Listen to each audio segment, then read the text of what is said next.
Astronomers have used the Hubble Space Telescope to forecast a future cosmic pileup, the titanic collision of the Milky Way and the Andromeda Galaxy in about 4 billion years' time.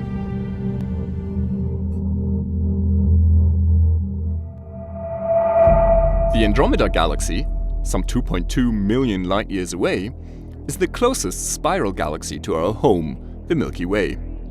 For around a century, astronomers have known that it's moving towards us, but whether or not the two galaxies would actually collide, or simply fly past each other, remained unclear.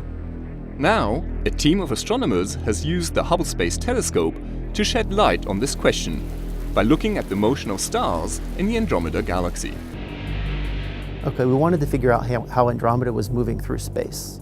So in order to do that, we measured the location of the Andromeda stars relative to the background galaxies. In 2002, they were in one place, and in 2010, they were in a slightly different place. And that allowed us to measure the motion over a period of 8 years. The motion is actually incredibly subtle and not obvious to the human eye, even when looking at Hubble's sharp images. However, sophisticated image analysis revealed tiny movements that the scientists were able to project into the future.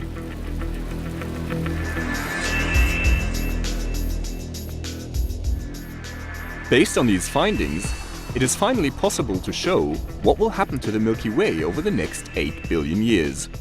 As the galaxies drift closer,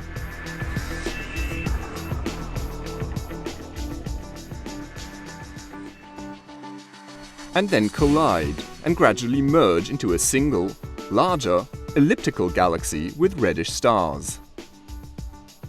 And yet the solar system should in fact survive this huge crash. No, the reason we think that our solar system will not be much affected by this collision between the Milky Way and Andromeda is that galaxies are actually mostly empty space. Even though our galaxy, as well as the Andromeda Galaxy, has 100 billion stars in it, they're very far apart. So if two galaxies actually collide with each other, the stars basically pass right between each other. And the chance of two stars directly hitting each other is really, really small. So the likelihood that our solar system will be directly impacted by another star, for example in Andromeda, as we collide with it, is really, really small.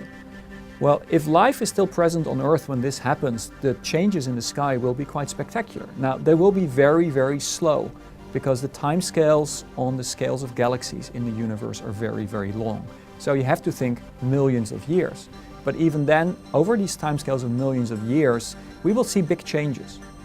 If we wait a few billion years, Andromeda will be huge on the sky. It will be as big as our Milky Way because we'll be very close to it. And then later, when the galaxies merge, the merged remnant of the Milky Way galaxy and Andromeda will look more like an elliptical galaxy, and we will be sitting right in it. So the view of the Milky Way on the night sky will be completely gone, and this band of light will be replaced by a more spheroidal distribution of light. And so the Sun, born in the Milky Way almost 5 billion years ago, will end its life in a new orbit as part of a new galaxy.